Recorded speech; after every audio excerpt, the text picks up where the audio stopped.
आज चैप्टर है मृदा। आज हम जो भी प्रश्न पढ़ेंगे मृदा से संबंधित पढ़ेंगे।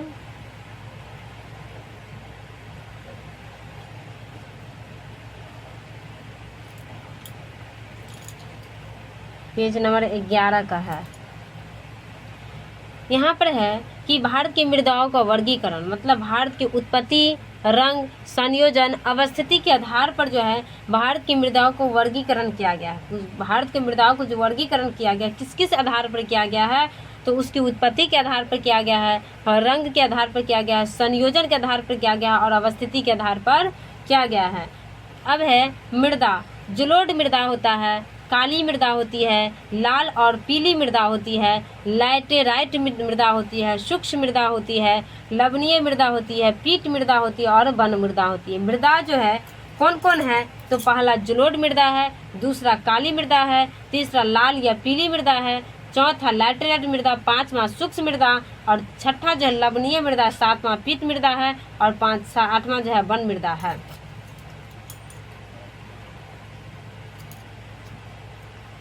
अब यहाँ पर है मृदा। मृदा शब्द की उत्पत्ति लैटिन भाषा के शब्द सोलम से हुई है, जिसका शाब्दिक अर्थ फर्श होता है। फर्श फ्लोर होता है, फर्श को अंग्रेजी में फ्लोर भी कहते हैं, फ्लोर भी कहते हैं। तो मृदा शब्द की उत्पत्ति कहाँ से हुई है, सोलम शब्द से हुई है, और किस भाषा से हुई है, तो लैटिन भाषा से हुई है। मृदा शब्द की जो उत्पत्ति किस भाषा से हुई है, तो लैटिन भाषा से हुई है। मृदा शब्द की उत्पत्ति किस भाषा से हुई है, लैटिन भाषा से हुई है। मृदा शब्द की उत्पत्ति जो है किस भाषा से हुई है, तो लैटिन भाषा से हुई है, लैटिन भाषा के सोलम शब्द से हुई है। मृदा शब्द की उत्पत्ति जो है किस भाषा से हुई है, तो लैटिन भाषा के सोलम शब्द से हुई है। मृदा शब्द की उत्पत्ति किस भाषा से हुई है, तो लैटिन भाषा की उत्पत्ति सोलम शब्द से हुई है, जिसका शाब्दिक अर्थ फर्श होता है। जिसका शाब्दिक अर्थ क्या होता है, फर्श होता है। मृदा शब्द की उत्पत्ति लैटिन भाषा के सोलम शब्द से हुई है, जिसका शाब्दिक अर्थ फर्श होता है। मृदा शब्द की उत्पत्ति जो है लैटिन भाषा के शब्द सोलम से हुई है। मृदा शब्द की जो उत्पत्ति है वो लैटिन भाषा के शब्द सोलम से हुई है, जिसका शाब्दिक अर्थ फर्श होता है।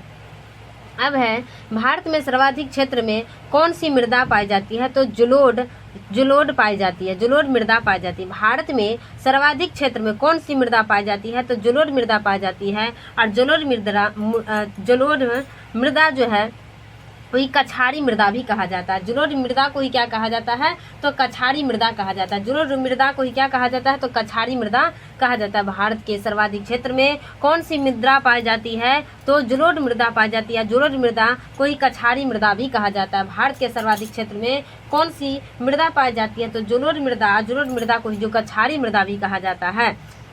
जलोढ़ मृदा को ही क्या कहा जाता है, तो कछारी मृदा भी कहा जाता है। जलोढ़ मृदा को ही क्या कहा जाता है, तो कछारी मृदा भी कहा जाता है। भारत के सर्वाधिक क्षेत्र में कौन सी मृदा पाई जाती है, तो जलोढ़ मृदा पाई जाती है। जलोढ़ मृदा को ही कछारी मृदा भी कहा जाता है। भारत के सर्वाधिक क्षेत्र में कौन सी मृदा पाई जाती है, तो जलोढ़ मृदा पाई जाती है। जलोढ़ मृदा को ही कछारी मृदा भी कहा जाता है। भारत के सर्वाधिक क्षेत्र में कौन सी मृदा पाई जाती है, तो जलोढ़ मृदा पाई जाती है। जलोढ़ मृदा को ही कछारी मृदा भी कहा जाता है। भारत के सर्वाधिक क्षेत्र में कौन सी मृदा पाई जाती है, तो जलोढ़ मृदा पाई जाती है। जलोढ़ मृदा को ही कछारी मृदा भी कहा जाता है। मृदा शब्द की उत्पत्ति लैटिन भाषा के सोलम शब्द से हुई है, जिसका शाब्दिक अर्थ फर्श होता है। मृदा शब्द की उत्पत्ति लैटिन भाषा शब्द से हुई है, जिस सोलम शब्द से जिसका शाब्दिक अर्थ फर्श होता है।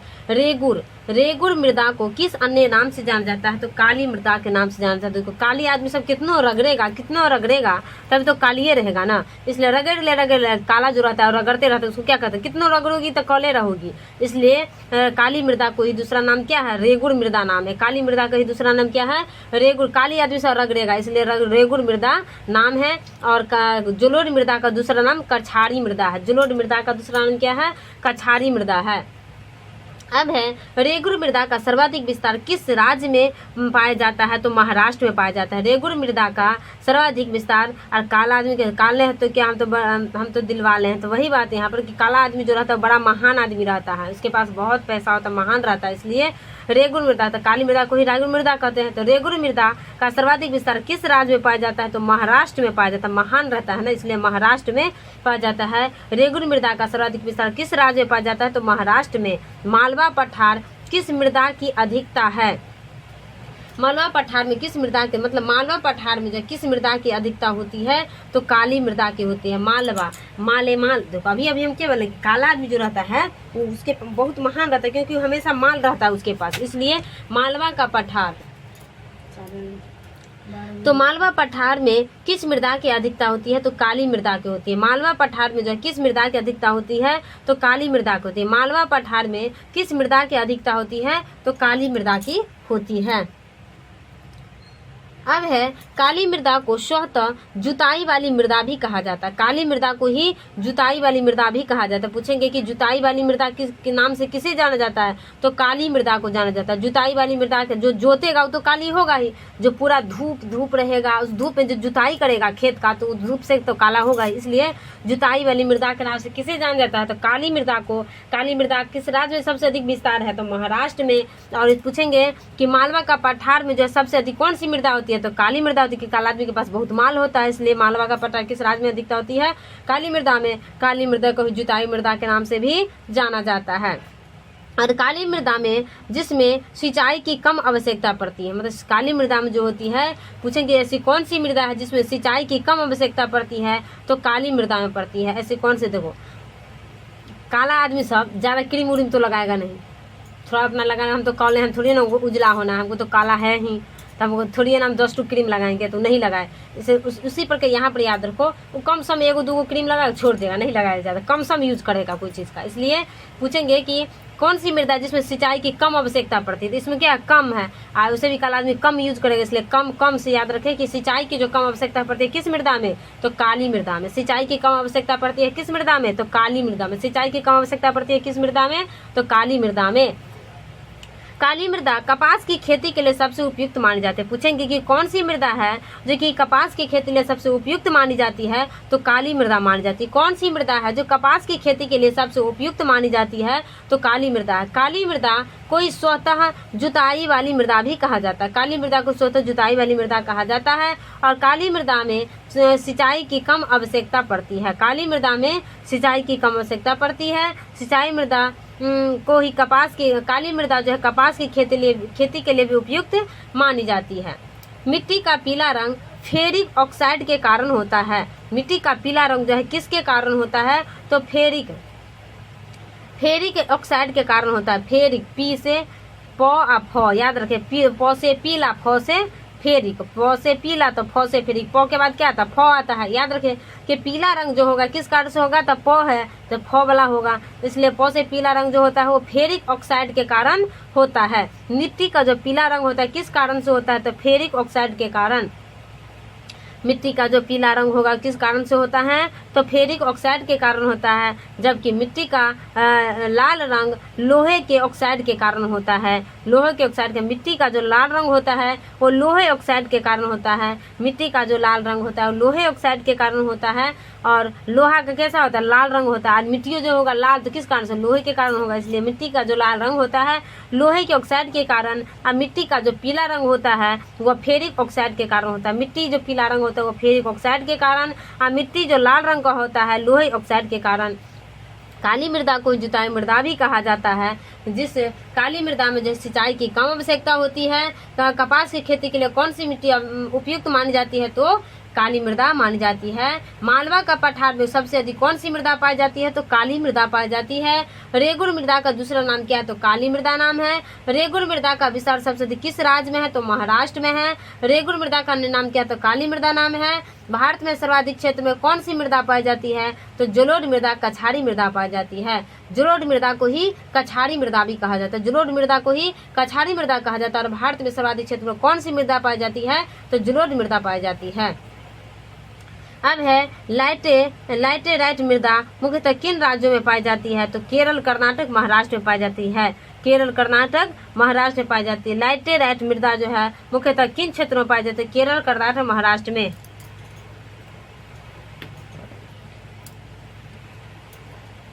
लैटेराइट मृदा जो है किन राज्यों में पाई जाती है?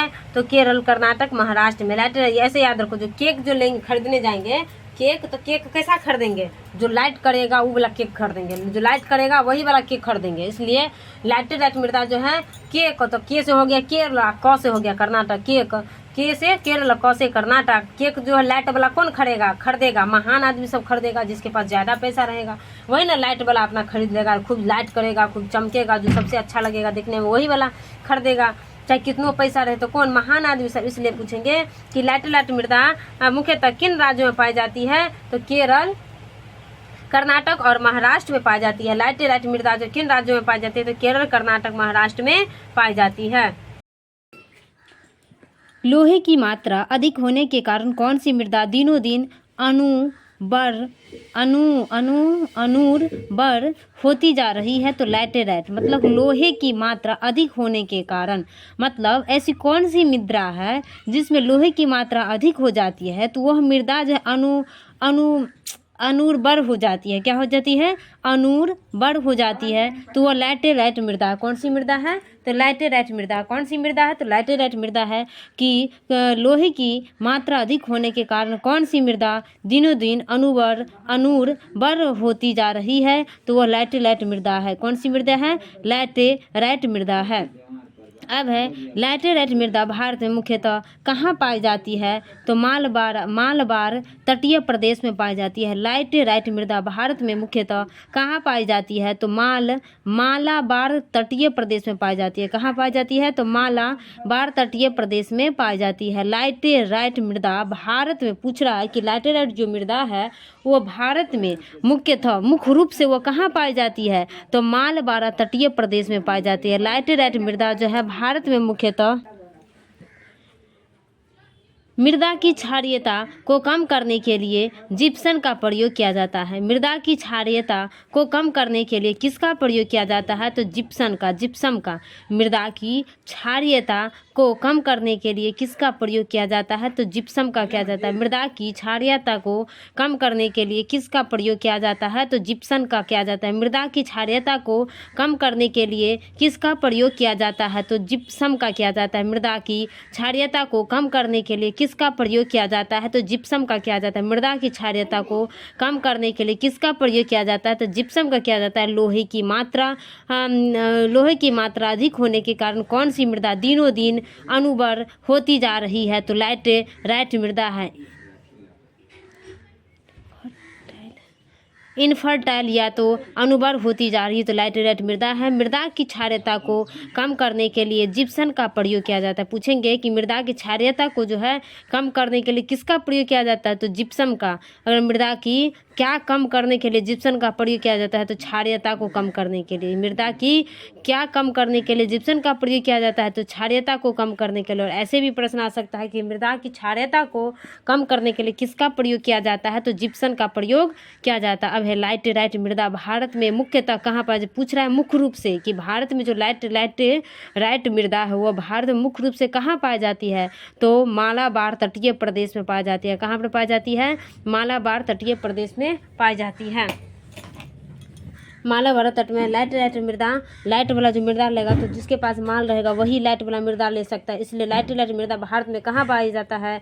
तो मालाबार तटीय प्रदेश में पाया जाता है। अब है सबसे कम जल धारण क्षमता किस प्रकार की मृदा में होती है? कहने का अर्थ यह है कि सबसे कम जो जल को धारण कर पाता है, सबसे कम जल धारण करने की क्षमता जो किस मृदा के पास होती है? तो बलुई दोमट मृदा के पास होती है। किस मृदा के पास होती है? तो बलुई दोमट मृदा के पास होती है। सबसे कम जल धारण क्षमता किस प्रकार की मृदा में होती है? तो बलुई दोमट मृदा में होती है। सबसे कम जल धारण क्षमता किस प्रकार की मृदा में होती है? तो बलुई दोमट मृदा में होती है। सबसे कम जल धारण क्षमता किस प्रकार की मृदा में होती है? तो बलुई दोमट मृदा में होती है। अब है पौधों को सबसे अधिक जल किस प्रकार की मृदा से प्राप्त होती है। पौधा, यहाँ पेड़ पौधा को जो है सबसे अधिक जो जल प्राप्त होता है वो किस मृदा से प्राप्त होता है, तो चिकनी मृदा से प्राप्त होता है। पौधों को जो सबसे अधिक जल प्राप्त होता है वो किस मृदा से प्राप्त होता है, तो चिकनी मृदा से प्राप्त होता है। पौधों को जो सबसे अधिक जल प्राप्त होता है वो किस मृदा से प्राप्त होता है, तो वो चिकनी मृदा से प्राप्त होता है। पौधों को जो सबसे अधिक जल किस प्रकार की मृदा से प्राप्त होती है, तो चिकनी मृदा से प्राप्त होती है। पौधों को सबसे अधिक मृदा किस प्रकार की मृदा से प्राप्त होती है, तो चिकनी मृदा से। सबसे कम जल धारण क्षमता करने की किस प्रकार की मृदा में होती है, तो बलुई दोमट मृदा में होती है। मृदा की उर्वरता बढ़ाने के लिए कौन सी फसलें उगाई जाती है, तो दलहनी फसलें उगाई जाती है। मृदा की जो है उर्वरता को बढ़ाने के लिए कौन सी फसलें उगाई जाती है, तो दलहनी फसलें।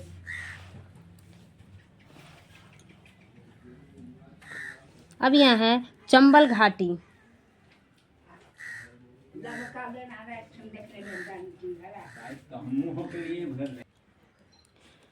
चंबल घाटी का निर्माण किस भौगोलिक प्रक्रिया से हुआ है, तो अब नाली का अपरदन से हुआ है। चंबल घाटी जो है उस चंबल घाटी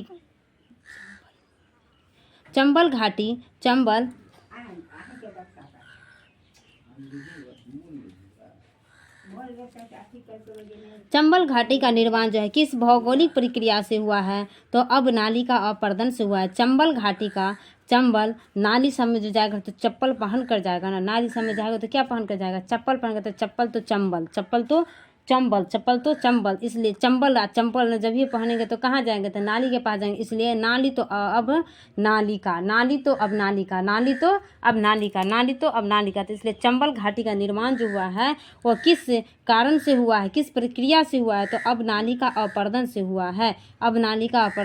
चंबल घाटी का जो निर्माण हुआ है किस भौगोलिक प्रक्रिया से हुआ है, तो अब नाली का अपरदन से हुआ है। चंबल घाटी का जो निर्माण हुआ है किस भौगोलिक प्रक्रिया से हुआ है, तो अब नाली का अपरदन से हुआ है। चंबल घाटी का जो निर्माण हुआ है किस भौगोलिक प्रक्रिया से हुआ है, तो अब नाली का अपरदन से हुआ है। चंबल घाटी का निर्माण किस भौगोलिक प्रक्रिया से हुआ है, तो अब नाली का अपरदन से हुआ है। चाय बागानों के लिए कौन सी मृदा उपयुक्त होती है, तो लैटेराइट। चाय जो है लैटेराइट मृदा में। चाय वैसे भी चमकते रहता है ना, लाइट करते रहता है। चाय में जो चाय पत्ती डाल दो क्या करता है, लाइट करने लगता है। इसलिए पूछेंगे कि चाय जो है किस मृदा में उगाया जाता है, तो लैटेराइट मृदा में उगाया जाता है। चाय जो है किस बागानों में उगाया जाता है, मृदा में, तो लैटेराइट मृदा में उगाया जाता है। चंबल घाटी का निर्माण किस भौगोलिक प्रक्रिया से हुआ है, तो अब नाली का अपरदन से हुआ है। चंबल घाटी का निर्माण जो किस भौगोलिक प्रक्रिया से हुआ है, तो अब नाली का अपरदन से हुआ है। दोमट मृदा में कौन कौन सी कण पाए जाते हैं, तो गाद पाए जाते हैं, मृत्तिका और रेत पाए जाते हैं। मृत्तिका पाए जाते हैं, रेत पाए जाते हैं और गाद पाए जाते हैं। पूछेंगे दोमट मृदा में जो है दोमट मृदा, उस मृदा में कौन कौन से कण पाए जाते हैं, तो गाद पाए जाते हैं, मृत्तिका पाए जाते हैं और रेत पाए जाते हैं। दोमट मृदा में जो है कौन कौन से कण पाए जाते हैं, तो गाद पाए जाते हैं, मृत्तिका पाए जाते हैं और रेत पाए जाते हैं। दोमट मृदा में कौन कौन से कण दोमट मृदा में कौन कौन से कण पाए जाते हैं, तो गाद पाए जाते हैं, मृत्तिका पाए जाता है और रेत पाए जाते हैं। दोमट मृदा में कौन कौन से कण पाए जाते हैं, तो गाद, मृत्तिका, गादी पर गाद देता है। जब मर जाता है तभी तो गाद मिलता है किसी को भी। जब किसी का मृत्यु हो जाता है इसके बाद ही उसको गाद मिलता है। और गाद मिलता है तो क्या उसको रेत में बहा देता है। इसलिए गाद सबको क्या करता है, रेत में बहा देता है। इसलिए गाद, मृत्तिका और रेत में, किसी का जब मृत्यु हो जाता है उसका गाद सबको क्या करता है, रेत में बहा देता है। इसलिए मृत्तिका, गाद और रेत रहता है। पूछेंगे दोमट मृदा में कौन कौन से कण पाए जाते हैं, तो गाद पाए जाते हैं, मृत्तिका पाए जाते हैं और रेत पाए जाते हैं। दोमट मृदा में कौन कौन से कण पाए जाते हैं, तो गाद पाए जाते हैं, मृत्तिका पाए जाता है और रेत पाए जाते हैं।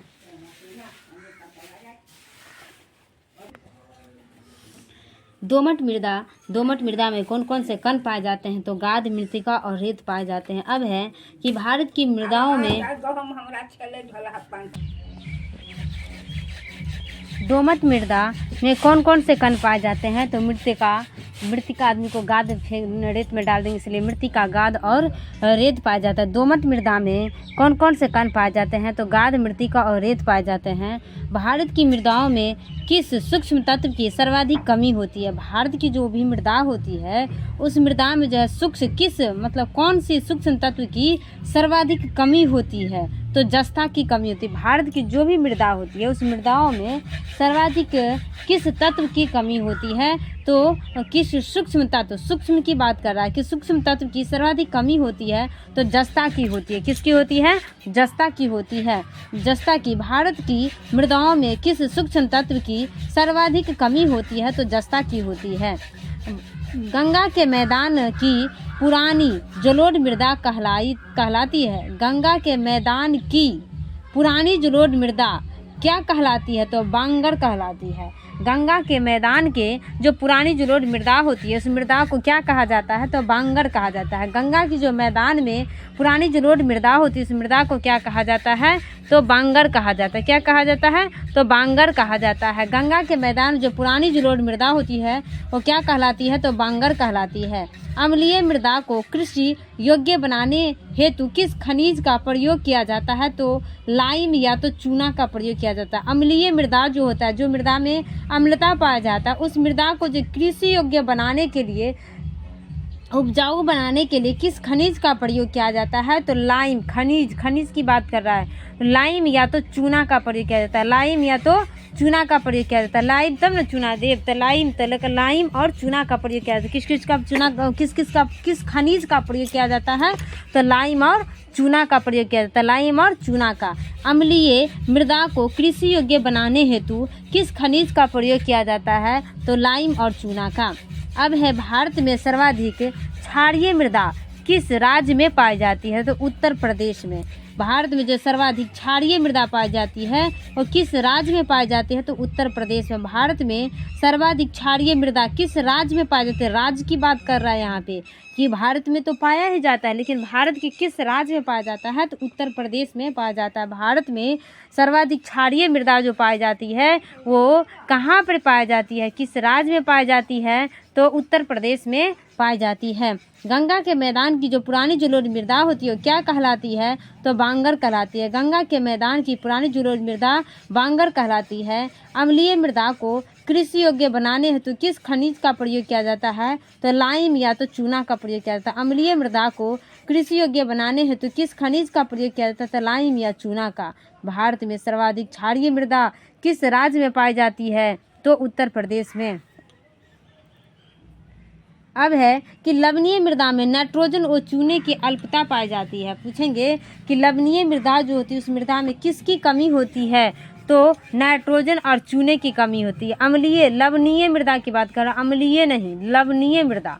लवणीय मृदा में जो है किसकी अल्पता पाई जाती है? तो नाइट्रोजन और चूने की। लवणीय मृदा में किसकी अल्पता पाई जाती है? तो नाइट्रोजन और चूने की पाई जाती है। लवणीय मृदा में किसकी अल्पता पाई जाती है? तो नाइट्रोजन और चूने की पाई जाती है। लवणीय मृदा में किसकी अल्पता पाई जाती है? तो नाइट्रोजन और चूने की पाई जाती है। लवणीय मृदा में किसकी अल्पता पाई जाती है? तो नाइट्रोजन और चूने की पाई जाती है। लवणीय मृदा में किसकी अल्पता पाई जाती है? तो नाइट्रोजन और चूने की पाई जाती है। अब है जैव मृदा। जैव मृदा का रंग नीला क्यों होता है? तो अम्लीय व फेरस आयरन के कारण होता है। जैव मृदा का रंग जो नीला होता है, पूछेंगे कौन सी मृदा का रंग नीला होता है? तो जैव मृदा का। कौन सी मृदा होती है जिसका रंग नीला होता है? तो वो जैव मृदा होती है। कौन सा रंग होता है जिसका रंग नीला होता है? तो जैव मृदा होती है। और जैव मृदा का जो रंग जो नीला होता है वह नीला किस कारण से होता है? तो अम्लीय और फेरस आयरन के कारण होता है। किस कारण से होता है? तो अम्लीय और फेरस आयरन के कारण होता है। जैव मृदा का रंग कैसा होता है? तो नीला होता है। जैव मृदा का रंग कैसा होता है? नीला। और जैव मृदा का जो रंग नीला होता है वो किस कारण से होता है? तो अम्लीय और फेरस आयरन के कारण होता है। अम्लीय व फेरस आयरन के कारण होता है। जैव मृदा का रंग नीला क्यों होता है? तो अम्लीय व फेरस रंग के कारण होता है। क्यों होता है? तो अम्लीय और फेरस रंग के कारण होता है। अम्लीय और फेरस रंग के कारण होता है। जैव मृदा का रंग जो है लाल क्यों होता है, नीला क्यों होता है? तो अम्लीय और फेरस आयरन के कारण होती है। अब है कि पश्चिमी राजस्थान की मृदा में किस खनिज की अधिकता पाई जाती है? पश्चिमी राजस्थान की बात, एक पूर्वी राजस्थान होता है, एक पश्चिमी राजस्थान। यहाँ पश्चिमी राजस्थान की बात कर रहा है कि पश्चिमी राजस्थान की जो मृदा होती है उस मृदा में किस खनिज की अधिकता पाई जाती है? तो कैल्शियम की पाई जाती है। पश्चिमी राजस्थान के मृदा में किस खनिज की अधिकता पाई जाती है? तो कैल्शियम के। पश्चिमी राजस्थान की मृदा में किस खनिज की अधिकता पाई जाती है? अधिकता पूछ रहा है हमको, यहाँ पे अधिकता पाई जाती है तो कैल्शियम की पाई जाती है। पश्चिमी राजस्थान की मृदा में किस खनिज की अधिकता पाई जाती है? तो कैल्शियम की पाई जाती है। अब है मरुस्थलीय मृदा।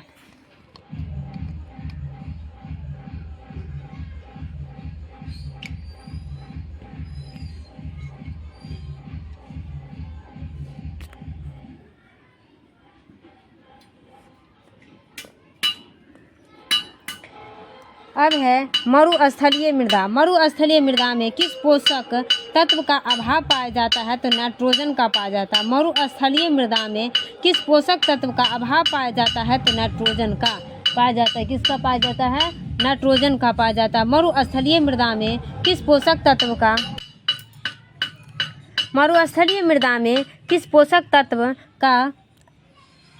अभाव पाया जाता है? तो नाइट्रोजन का पाया जाता है। मरुस्थलीय मृदा में किस पोषक तत्व का अभाव पाया जाता है? तो नाइट्रोजन का पाया जाता है। मरुस्थलीय मृदा में किस पोषक तत्व का अभाव पाया जाता है? तो नाइट्रोजन का। मरुस्थलीय मृदा में किस पोषक तत्व का अभाव पाया जाता है? तो नाइट्रोजन का। मरुस्थलीय मृदा में किस पोषक तत्व का अभाव पाया जाता है? तो नाइट्रोजन का। मरुस्थलीय मृदा में किस पोषक तत्व का अभाव पाया जाता है? तो नाइट्रोजन का। अब है मृदा अपरदन। मृदा अपरदन को किस प्रकार रोका जा सकता है? तो वन रोपण के द्वारा रोका जा सकता है। मृदा अपरदन को किस प्रकार रोका जा सकता है? तो वनारोपण के द्वारा। अब है पीएच मान के अनुसार मृदा की प्रकृति पूछ रहा है। पीएच मान के अनुसार मृदा का प्रकृति क्या है? तो 1 से 6 तक जो मिट्टी की प्रकृति पूछ रहा है। 1 से 6 तक अम्लीय मृदा होती है। 1 से 6 तक जो भी होता है पीएच मान 1 से 6 तक होता है वो अम्लीय मृदा होती है। 7 होती है वो उदासीन होती है। किसी के साथ चलेगा तो हमेशा उदास रहेगा, इसलिए 7 से 7 जो होता है उदासीन होती है। 8 से 14 जो होती है वो क्षारीय होती है। 8 से 14 जो होती है क्या होती है? क्षारीय मृदा होती है। 8 से 14 जो होती है वो क्षारीय मृदा होती है। 1 से 6 जो होती है वो अम्लीय मृदा होती है।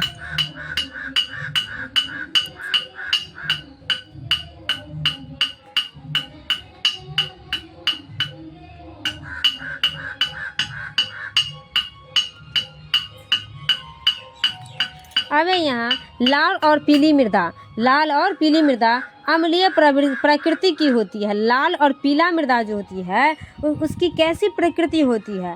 तो अम्लीय होती है। इसका कहने का अर्थ है कि अम्लीय, जब ये मृदा अम्लीय होगा तो इसका पीएच मान कितना होगा? 1 से 6 होगा।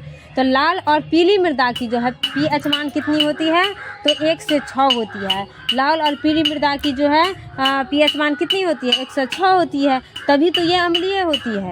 तो लाल और पीली मृदा जो है अम्लीय होती है और लाल और पीली मृदा की पीएच मान 106 होती है, जिसमें लाल और पीली मृदा में नाइट्रोजन, फास्फोरस, ह्यूमस को ही जैव पदार्थ कहा जाता है। ह्यूमस की कमी होती है। लाल और पीली मृदा में किस किस की कमी होती है? तो नाइट्रोजन की, फास्फोरस की और ह्यूमस को ही जैव पदार्थ कहते हैं। ह्यूमस को ही क्या कहते हैं?